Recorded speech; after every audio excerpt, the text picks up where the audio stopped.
Hello and welcome guys, कैसे हैं आप सभी। तो गाइस वेलकम करता हूं आपका एक और न्यू वीडियो के साथ। दोस्तों आज की हम वीडियो में बताने वाले हैं कि कैसे आप अपने इंडियन बैंक की जो आपका उसका केवाईसी फॉर्म होता है उसको कैसे आप फिल कर सकते हो। एकदम इसी तरीके से बताने वाला हूं। तो चैनल पे नए आ रहे हो, चैनल को सब्सक्राइब जरूर कर देना, बेल आइकन को प्रेस करके लाइक का बटन क्लिक कर देना, ठीक है दोस्तों। तो बिल्कुल ईजी तरीके से आपको समझाने वाले हूँ कि कैसे आपका जो इंडियन बैंक है उसमें आपका जो केवाईसी फॉर्म होता है उसको कैसे भर सकते हो। दोस्तों बिना टाइम खाए वीडियो को करेंगे स्टार्ट, और वीडियो के नीचे सब्सक्राइब का बटन है काले कलर का, उसको प्रेस जरूर कर देना, ठीक है दोस्तों। तो सबसे पहले दोस्तों क्या करना है, सबसे पहले आपको अपने बैंक की केवाईसी फोट मतलब कि जो केवाईसी डॉक्यूमेंट होता है, सिंपल सा आपको केवाईसी फॉर्म ले लेना है। कुछ इस प्रकार आपका केवाईसी फॉर्म दिखेगा। अब दोस्तों आपको करना क्या है, दोस्तों सबसे पहले यहाँ पे आपको एक चीज़ दिखता है, यहाँ पे सबसे पहले लिखा होता है in case joint as part CIF seat and terms and condition to letter and each condition. मतलब कि जो ये आपका केवाईसी फॉर्म है वो बैंक की तरफ से आपको मिलता है, जिससे आपके नंबर डिटेल सब कुछ चेंज होता है, ठीक है दोस्तों। तो सबसे पहले दोस्तों आपको क्या करना है, सबसे पहले दोस्तों यहाँ पे आपको दिखता होगा ब्रांच नेम। दोस्तों ब्रांच नेम ये होता है इंदरपुरी, मतलब कि जिस ब्रांच में आपका जो बैंक यहाँ पे खुल रहा है, जिस ब्रांच से आप अपना ये केवाईसी फॉर्म लेके आए हो ना, तो सिंपल सा उस जगह का नाम यहाँ पे लिख देना है। उसके बाद आपका ये ब्रांच कोड लिखना है। अगर आपको इसको ब्रांच कोड नहीं पता तो सिंपल से इसको खाली छोड़ देना है, या तो अगर आपको खाली छोड़ना है उसके बाद अगर आपको लगता है कि आपको ब्रांच कोड पता है, या ब्रांच कोड तो ज़्यादातर बैंकों के बगल में ब्रांच कोड लिखे होते हैं, सिंपल से वो पता लगा के आप लिख सकते हो। अगर आपको नहीं पता तो उसको खाली छोड़ सकते हैं। उसके बाद दोस्तों यहाँ पे डेट आती है। अब दोस्तों डेट वही डालनी है जो मतलब कि जिस डेट को आप फॉर्म जमा कराने जा रहे हो ना अपने बैंक में, तो सिंपल से आपको वही डेट डाल देनी है, ठीक है दोस्तों। उसके बाद क्या लिखना है, यहाँ पे आपको लिखना है कस्टमर आईडी। कस्टमर आईडी को आपको सिंपल सा खाली छोड़ देना है। देन अकाउंट नंबर यहाँ पे लिखना है दोस्तों। अकाउंट नंबर में आपको वही अकाउंट नंबर लिखना है जो आपकी पासबुक में होता है ना, आपका अकाउंट नंबर, सिंपल सा आपको लिख देना है, ठीक है दोस्तों। उसके बाद आता है आपका application type and new and update. अगर अपने जो आपका कोई भी चीज़ चेंज कराते हो ना, तो आपको सिंपल से यहाँ पे अपडेट पे लिख देना है, ठीक है दोस्तों। उसके बाद आता है आपका CKYC, इसको छोड़ देना है वापस इसकी इसी टाइप पे। यहाँ पे आपका अकाउंट टाइप लिखा होता है, ठीक है दोस्तों, नॉर्मल स्मॉल या माइनर। दोस्तों अगर आपका एक नॉर्मल खाता है, मतलब कि आप 18+ का खाता है, तो आप सिंपल से इस पर नॉर्मल पे क्लिक करोगे। आपका 18+ या नॉर्मल उसके बीच में है तो सिंपल से आप स्मॉल पे क्लिक करोगे। या तो आपका जो माइनर खाता है ना, जैसे आप 18 से कम हो तो सिंपल से आप माइनर पे भी टिक कर दोगे, ठीक है दोस्तों। ऐसा आपको करना है। उसके बाद दोस्तों आपको स्टॉप को खाली छोड़ना है, SR नंबर को खाली छोड़ना है दोस्तों। उसके बाद आता है आपका नेम। दोस्तों आपको सिंपल से अपना नेम डाल देना है, जो भी आपके पासबुक नेम होगा सिंपल से उसको नेम डाल देना है दोस्तों। उसके बाद आता है आपका मिडल नेम। मिडल नेम में आपको छोड़ देना, मतलब कि जो आपका मिडिल नेम होता है जैसे अभिषेक वर्मा, या किस भी बीच का जो नेम होता है आपके, जो आपका सरनेम होता है सिंपल से वो डाल देना, वरना अगर आपका कोई सरनेम नहीं हो सिंपल से इसको खाली छोड़ देना। अब दोस्तों date of birth. Date of birth में आपको वो डालना है जिस डेट को आप का जन्म हुआ था, जो आपके फर्स्ट डेट होते हैं ना, सिंपल से जैसे 2008 जिस सन में आप पैदा होते हैं ना, सिंपल से वाली डेट डाल देनी है यहाँ पे, ठीक है दोस्तों। यहाँ पे आपका ये मिंटेशन स्टेट यहाँ पे आपको डालना है, जेंडर है male, male female and third gender, ठीक है दोस्तों। तो आपको सिंपल से अगर आप मेल हो तो मेल पे क्लिक करना है, फीमेल हो तो फीमेल पे क्लिक करना है, ठीक है दोस्तों।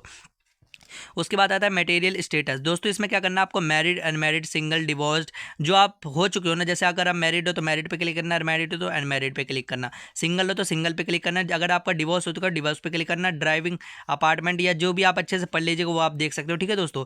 उसके बाद नेम ऑफ फादर, मतलब कि यहाँ पे आप किसका नाम, यहाँ पे किसको मतलब कि कौन सा आपका जो खाता है वो किसके अकाउंट से चलता है, किसके नेम से चलता है। अगर दोस्तों आप माइनर हो, यहाँ पे माइनर हो आप, तो सिंपल से अपने फादर का यहाँ पे टिक करके यहाँ पे सिंपल से अपने फादर का नाम यहाँ पे डाल देना है। अब दोस्तों यहाँ पे आपका father is name immediately pain in approved. दोस्तों यहाँ पे आपको इसको खाली छोड़ना है। देन इसको खाली छोड़ने के बाद दोस्तों इसको भी नेम ऑफ गार्जियन, गार्जियन पे आप अपने यहाँ पे फादर का नाम डाल दीजिएगा।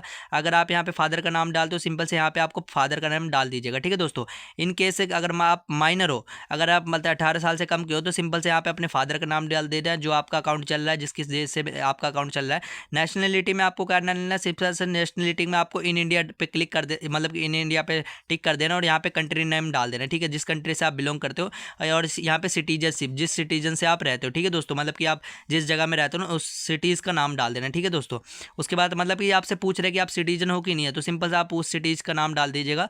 उसके बाद आता है आपका अकाउंट टाइप। तो आपका सर्विस अकाउंट है, जो भी तरह का आपका अकाउंट है, जैसे डिफेंस अकाउंट है, पैन अकाउंट है, या पब्लिक अकाउंट है, तो सिंपल से आपको कर देना है। या तो आपका नॉर्मल सा अकाउंट है ना, सिंपल से आपका कोई बिजनेस अकाउंट नहीं है, तो आपको यहाँ पे स्टेट गवर्नमेंट पे क्लिक कर देना, ठीक है दोस्तों, अगर आपका नॉर्मल अकाउंट है, ठीक है दोस्तों। उसके बाद यहाँ पे बिजनेस आता है। अगर आपका कोई बिजनेस तो सिंपल से उस पर सेलेक्ट कर लीजिएगा, देन अदर पे आप इस पर सेलेक्ट कर लीजिए। ठीक है दोस्तों, वैसे ही ये पार्ट जितना भी होता है ना, ये सब आपको टिक करने की जरूरत नहीं है। ठीक है दोस्तों, अगर ये अपने आप बैंक वाले टिक कर लेते हैं। बाकी उसके बाद आप नीचे की तरफ आते हो तो यहाँ पे लिखता है ओरिजिनल और ऑर्गेनाइजेशन नेम, तो आपको इसको भी यहाँ पे छोड़ देना है, इसको भी छोड़ देना है। देन रिलीजन में आपको यहाँ पे रिलीजन पे देख लेना, रिलीजन में अगर आप हिंदू हो तो हिंदू पे टिक कर देना, मुसलमान हो तो मुसलमान पे टिक कर देना, जो आपकी कास्ट है ना सिंपल से उस पर क्लिक कर देना। उसके बाद कैटेगरी में अगर आप जनरल कैटेगरी में आते हो या ओबीसी कैटेगरी में आते हो तो सिंपल से अगर आप जनरल में आते हो तो जनरल पे क्लिक कर देना, ओबीसी में आते हो तो ओबीसी में कर देना, एससी या एसटी जिसमें भी आते हो ना आप उस पर क्लियर कर देना। ठीक है दोस्तों, उसके बाद आता है पर्सनल विद डिसेबिलिटी, तो आपको इसको खाली छोड़ देना है। देन एजुकेशन क्वालिफिकेशन, आपकी जो एजुकेशन है वो कहाँ तक आप पढ़े हो, अपलोड 9th क्लास पास हो या 10th क्लास पास हो, ग्रेजुएशन कर रहे हो, पोस्ट ग्रेजुएशन कर रहे हो या एमएडी कर रहे हो, जो भी आप कोर्स कर रहे हो सिंपल से लिख देना। सिंपल सा मैं यहाँ पे ग्रेजुएशन पे क्लिक करते तो अगर आप जिस क्लास में हो वो सिंपल से आपको डाल देना। ठीक है, अगर आप ग्रेजुएशन करते हो तो वो भी डाल देना। ठीक है दोस्तों, तो और नीचे की तरफ आएंगे दोस्तों, नीचे की तरफ यहाँ पे अपने पैन कार्ड का नंबर डालना, सिंपल से यहाँ पे अपना पैन कार्ड लिख दीजिएगा। अगर दोस्तों आपके पास पैन कार्ड नहीं है तो यहाँ पे सिंपल से क्या करना है, सिंपल से येस और नो का ऑप्शन मिलता है, तो सिंपल से आपको नो वाले ऑप्शन पे यहाँ पे क्लिक कर दीजिएगा। अगर आप नो वाले ऑप्शन पे क्लिक करते हो ना, यहाँ पे आपको एक और फॉर्म दिया जाता है, जो आपका पैन कार्ड है, जिसके पास पैन कार्ड नहीं होता ना वो लोग वो वाले फॉर्म को भरते हैं जिसका नाम टैक्स 16 होता है। ठीक है दोस्तों, तो सिंपल से उस फॉर्म को क्लियर करके इस फॉर्म के साथ अटैच होता है, पीछे पेन लगती है। उसके बाद दोस्तों क्या करना है, यहाँ पे आप लास्ट में दिखता है आपका मोबाइल नंबर। दोस्तों यहाँ पे सिंपल से अपना मोबाइल नंबर डाल देना, जो मोबाइल आपका चल रहा है या जिस भी मोबाइल से आपका खाता खुला है ना वो मोबाइल डाल देना। अगर आपका वो मोबाइल नंबर कहीं से खो गया तो सिंपल से आपका जो नया मोबाइल है जो आपके पास अभी चल रहा है तो सिंपल से आपको उस मोबाइल नंबर यहाँ पे डाल देना। अब दोस्तों हम नेक्स्ट पेज पे चलते हैं। अब दोस्तों नेक्स्ट पेज पे यहाँ पे दिखता है हमारे सामने एक और चीज़ खुल के आ जाती है। यहाँ पे जैसे हम नेक्स्ट पेज में चल जाते हैं तो सिंपल से मैं नेक्स्ट पेज में आ जाता हूँ। देन नेक्स्ट पेज में हमारे सामने कुछ ऐसा इंटरफेस खुल के आ जाता है। ठीक है दोस्तों, यहाँ पे आपके सामने दिखता है ए पासपोर्ट, ए वोटर ID कार्ड का नंबर, तो सिंपल से आप जो आपके पास डॉक्यूमेंट हो सिंपल से वो डाल लीजिएगा। यहाँ पे ड्राइविंग लाइसेंस कुछ भी हो ना वो आप डाल दीजिएगा। ठीक है दोस्तों, उसके बाद आता है आपका एड्रेस टाइप, यहाँ पे रेजिडेंट, बिजनेस या बिजनेस अकाउंट जो भी आपका है ना तो सिंपल से आपको उस पर डाल देना है। ठीक है दोस्तों, उसके बाद आता है आपका एड्रेस। दोस्तों जिस एड्रेस पे आप रह रहे हो या जिस एड्रेस पे आपका आधार कार्ड जिस एड्रेस पे बनाया गया है तो सिंपल से वो एड्रेस यहाँ पे पिन करना है। ठीक है दोस्तों, मतलब कि यहाँ पे पहले एड्रेस डालना है, फिर उसका पोस्ट डालनी है, फिर अगर आपका जो लैंडमार्क होगा ना सिंपल से वो डाल देना है। ठीक है दोस्तों, लैंडमार्क होता है मतलब आपके घर की कौन सी जगह जो ज़्यादा फेमस है सिंपल सा उसका लैंडमार्क यहाँ पे डाल देना है। ठीक है दोस्तों, जैसे आपको एक एग्जांपल देता हूँ, जैसे मेरे बगल में कोई थाना है तो सिंपल से मैं उस थाने का नाम डाल दूंगा, एड्रेस डाल दूंगा और अपने जो भी सिटीज़ होगी सिंपल सा जिस जगह में आप रहते हो सिंपल से वो डाल दूंगा। ठीक है दोस्तों, उसके बाद ये क्या करना है, नीचे आना है, तो नीचे आने में एड्रेस डालना है। अब दोस्तों जो आपका घर का एड्रेस होगा ना तो सिंपल से आपको उस घर का एड्रेस डाल देना है, या जो पासबुक का एड्रेस होगा सिंपल से आपको उस पासबुक का एड्रेस डाल देना है। ठीक है दोस्तों, उसके बाद आप नीचे आना है। अब दोस्तों नीचे आने के बाद आपका लास्ट चीज़ बचती है वो क्या होती है, यहाँ पे KYC पे यहाँ पे आना है। तो आपको क्या करना है, सिंपल से उड़ाई वेबसाइट से आपने कोई KYC नहीं कर रखी है ना तो सिंपल से इसको येस पे क्लिक कर देना है। ठीक है दोस्तों, अब दोस्तों यहाँ पे आपके सामने 3 कॉलम खुल के आ जाते हैं।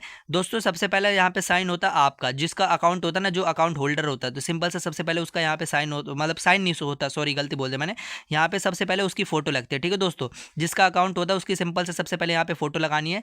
देन यहाँ पे अगर आपका माइनर हो तो सिंपल सा पापा का यहाँ पे फोटो लगानी है। ठीक है दोस्तों, यहाँ पे पहले आपकी, यहाँ पे आपके पापा की, और दोस्तों यहाँ पे जो जिसका अकाउंट है ना, जैसे आप 18 से प्लस हो तो उसका साइन यहाँ पे लगेगा।